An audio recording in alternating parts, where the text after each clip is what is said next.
This is the Beyond Barriers Unscripted podcast. I asked if JJ would come on and talk to my groups about the look of what was going on in the world. Hello and welcome. My name is Randy Owen. And in this episode, I actually get to meet with JJ Hunt and Christine Malec from the Talk Description to Me podcast. This podcast actually started last summer, and it's really become one of my favorite shows. I believe it's innovative, it's engaging, it's entertaining, and it's totally relevant to what's going on in the real world today. So last week, JJ and Christine were gracious enough to sit down, and we recorded what ended up being about an hour and 40-minute interview. And Christine had kind of pointed out that, maybe you have enough material here to cut this up into several episodes. So today is going to be the first part of that interview. And again, this is the folks from Talk Description to Me. Big thank you to JJ and Christine. Before we get to that, I'd like to ask that if you enjoy the show, please consider subscribing and sharing with a friend. If you have any ideas for the show, or you just want to reach out, maybe you have an idea for a future guest, my name is Randy Owen, and the email address here is bb.unscripted@gmail.com. And now, my conversation with JJ and Christine. Last summer, I came across this podcast, and I've just so intrigued with it. It's innovative, it's original, and I love the chemistry between the hosts. So, from Talk Description to Me, we have JJ Hunt and Christine Malec. Good morning. Good morning. Good morning. How you doing, Randy? Doing well. Starting to calm down a little bit. It's 7 o'clock in the morning there, so already I'm in deep sympathy with you. I just think that's unnatural, but, that's up to you. You guys are in Toronto, right? Yes. We are indeed. So that's the East Coast, so it's 10 o'clock there. Yeah. You ever been to California? I have. JJ, have, you actually actually. lived there, I think. I did. I lived in California for 1 year in what we would say is grade 2. I guess it was second grade the year I was there. Lived outside of San Diego in Poway. And I go back to that 1 year in California all the time. We were the crazy Canadians that went swimming at the beach on Christmas Day, and everyone thought we were nuts. But for us, it was the warmest Christmas we'd ever experienced, so we were going to the beach. You both started producing a podcast last year, and one of the things that I come across in your description, you guys talk about, how do you phrase it? Description-rich conversation. Can you talk a little bit about the show, the inspiration, what makes it unique, and then I have a little exercise I'd like to do. The description-rich conversation, that in itself is a bit of the uniqueness, because JJ and I have been friends for a few years already, so we already have a really great rapport. We're making each other laugh all the time, and conversation goes really well. When we chat, it's very easy and fun. So that was part of the model, and then the idea for the podcast itself came at the beginning of the pandemic, because I run a few programs and groups sort of bringing arts and culture to the blind community in the Toronto area. And I really wanted to know what's the look of the pandemic, because we kind of were used to it now, but a year ago, people in masks, empty streets, closed stores, it was all pretty weird and apocalyptic. So I asked if JJ would come on and talk to my groups about the look of what was going on in the world. And it made us both focus on where this big gap existed, which is that news is never described. It's assumed that because there's talking heads on the screen all the time, there's always words involved. It's assumed that that's completely accessible.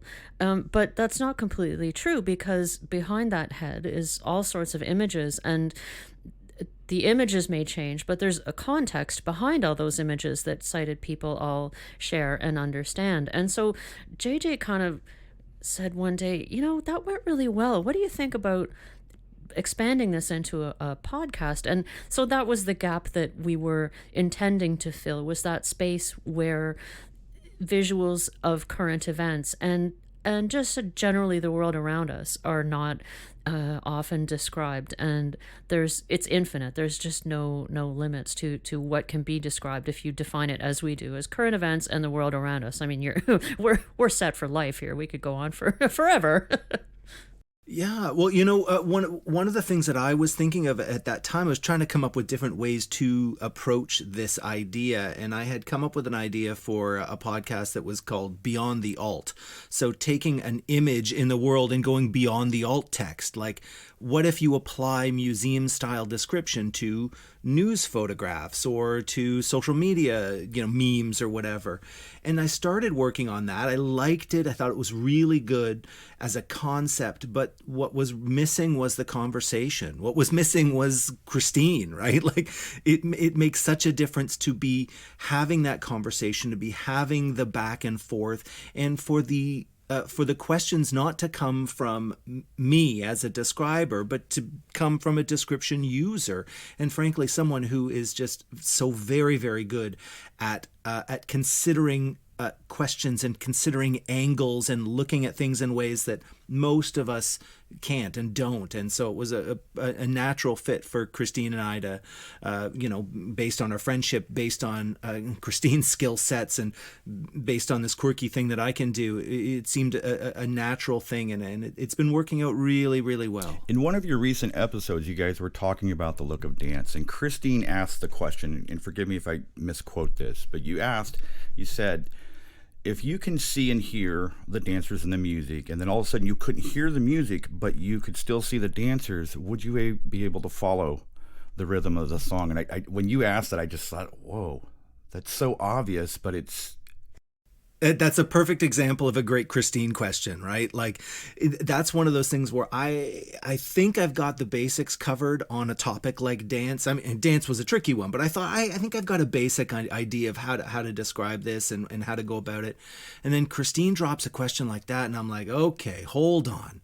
I got to go back and rethink this whole thing, right? Like, can I follow this without them? And it's got me thinking, I got to cock my head to the side and come at it from a different angle. So I am so grateful that, I'm always grateful that I know Christine, but I'm so grateful that we're doing this project together, because it's those kinds of insights and questions that make it, that frankly take it beyond just the description, right? Right. I was talking with a friend the other day, told him about your podcast, and she's all, well, Randy, honestly, I've watched described video, and she goes, I really enjoy books, and she starts telling me about all the detail and all the stuff, and I stopped her and I said, well, imagine you're reading that book and you can stop the author for a second, or the reader, and you can ask questions.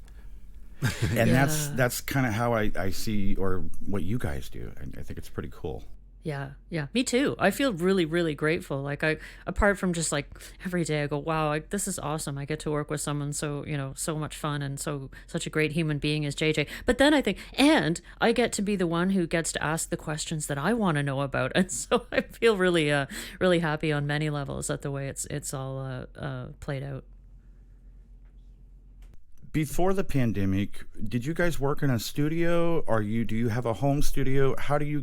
We're all doing this remote right now, but did the pandemic kick that off? How has lockdown changed the way you work and live? I have a funny story about that. So our podcast is very much a product of the pandemic. So we started, I think in April or May, actually recording. So it's all been, in the burrow of our individual houses and not face to face. And so at Christmas time, we wanted to do a Christmas episode, and the numbers weren't too horrible at the time. So we decided we're going to risk it. We're going to get together in real time, and we're going to walk through Yorkville, which is a nice trendy neighborhood, and talk about Christmas decorations. So we got there, and we were just so happy to see each other. We were chatting, and so we got our gear all set up. We're like, okay, we're ready. Okay, we're ready. You ready? I'm ready. Yeah, okay. So here we go. And we both stood there so awkwardly, and I'm the first one to speak in the episodes, and I was like, I can't. I don't know what to do, because I've always been sort of, ducked on my little stool here, squatting in front of my microphone, and JJ's in his basement, and that's how we've always done it. And so when we were face to face, it was really difficult. It was quite we had funny. to go back and simulate a typical I actually had intro. to squat. I squatted down a bit because I'm like, I can't do this with my body straight up. It doesn't work. And so totally. Before the pandemic, obviously we were living normal lives, which involved, being out, and we worked together on occasional projects, but the podcast was not happening. So we had worked on things together. Like I worked for a while at the CNIB, the Canadian National Institute for the Blind Foundation, planning in-person events at that time, and so I facilitated one of JJ's awesome walking tours was sponsored by us, and he came in a few times to do things like describing Cirque du Soleil, and had a panel discussion of audio describers. So we had worked together in sort of the normal ways before the pandemic, but we're all burrowed in our little caves now. In preparation for this episode, Tuesday night I sent you both an email. It was kind of late, and I apologize for the hour. But I got this bright idea. Recently I had a guest on by the name of Danny Sanculi, and he also is on Instagram, and he does digital art, and he goes by the name of the Light Ninja. And I know, Christine, you're kind of into astronomy and all things space. Is that correct? Big time, yeah. Okay, so Danny, his artwork is composite pictures that feature the night sky, and then there's like daylight landscapes in front of it, and the way he does it. And I think JJ could probably do a much better job of describing it. But you guys did you get a chance to look at some of that artwork? I did, yeah. I went and checked out his Instagram page. Some very cool stuff, and you're right. It is the kind of thing that is. I mean, everything's worthy of description, but it's particularly interesting to describe these kinds of images because they're composite images. They're pulled together, they're blended, and so there are elements of Danny's pictures that are atypical of photography. And so taking a look at that, I think it's a great idea to take a look at his stuff and maybe describe some of his work. Do I get to ask questions? Oh, absolutely. Yeah. I'd love to give the audience a taste of what you do so well. I'm so ready. Go for it.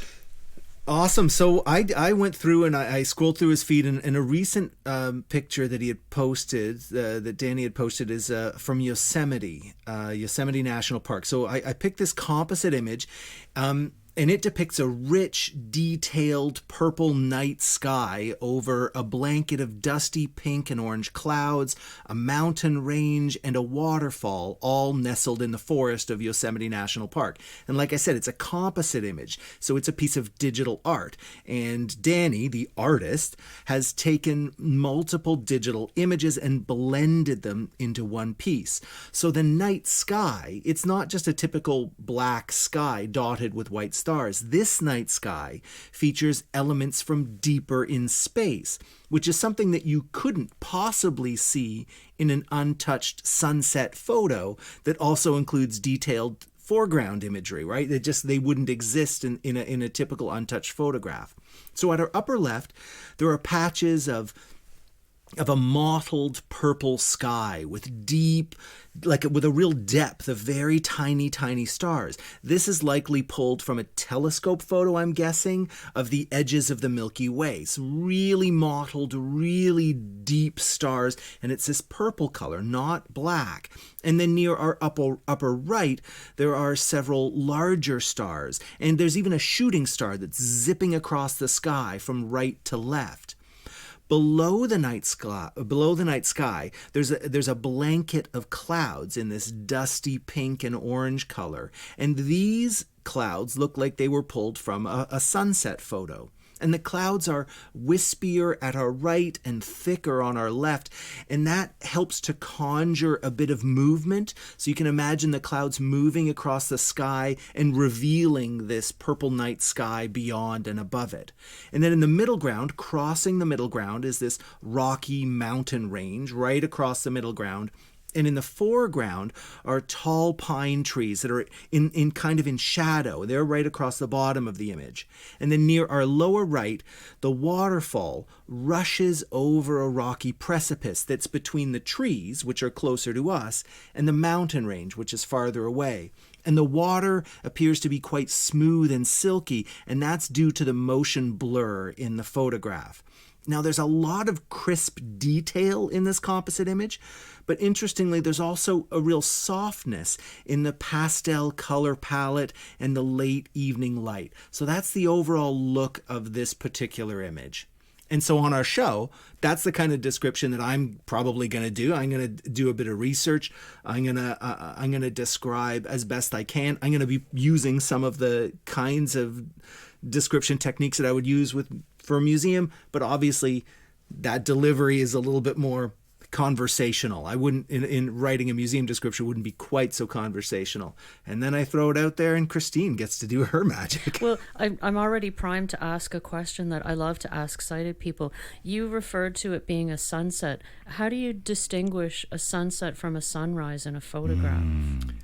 Oh, That's why she asks the questions. Exactly. It's a great question. And to be honest, it's a little difficult to tell. I mean, I would say sunset instead of sunrise, in part because you've got this night sky above it. And I think Danny included somewhere in his description that it was a sunset. But it's actually very, very difficult. I'm working on another project right now for a different museum. I think it's in Boise, and they sent a video, and they actually say in the video, in their description to me, I don't know if it's filmed at sunrise or sunset. I can't really tell. I'll ask, because it's true. In that image, you can't. In this one, because it's a composite and he's pulling in the night sky, I'm more confident to say sunset. But the colors at sunset and the colors at sunrise are really quite similar. And if you don't know the landscape, you really wouldn't know. I have one more. I'll hold myself down to one more question. You described that it's clearly a composite image, and I get why you say that. But when you describe the night sky, then clouds, then the landscape below, it sounds like it doesn't look like it would look from the ground. It sounds like it's something you might, even though you know it's a composite, does your eye try to go, where am I here? Am I in an aircraft? Like, why am I seeing it at this angle? That's interesting. So the angle is set. The angle is understood to my eye. The point of view is singular. The only thing that's kind of out of whack in terms of point of view is the night sky. Like that's a little bit backgroundy, as opposed to if I'd imagine tilting my head up to look at the sky, it wouldn't quite look like that. But otherwise, he's done like a rather stellar job of bringing all of these different elements into one blended picture. The way you can tell that it's a composite is this.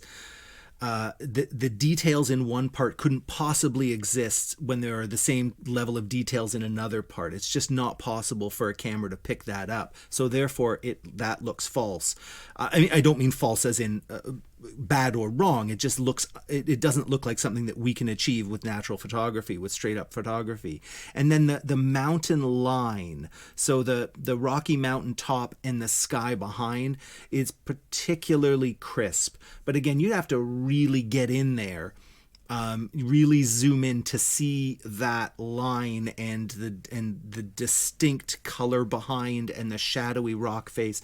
You can achieve that kind of distinct line with traditional photography without touching, with it being an untouched image. So for me, it's not about the point of view that makes it clear that it's a composite image. It's about the distinct elements. And one of the reasons I wanted to break down the description like that, starting with the sky, then going clouds, then going mountain range, then trees, is because I'm guessing those are the distinct elements that Danny brought into this image and pulled together. Those are probably the different composite pictures that got pulled in and to create this one image. So now in our production process is the hideous point where I have to edit the piece, and JJ often accuses himself of repeating himself, and I always tell him, actually, you don't repeat. You're always saying something slightly different. And so the painful part for me is to try. We try to keep our episodes to a particular length, and so the agony for me is like, okay, what do I have to slice out here? And that's the next.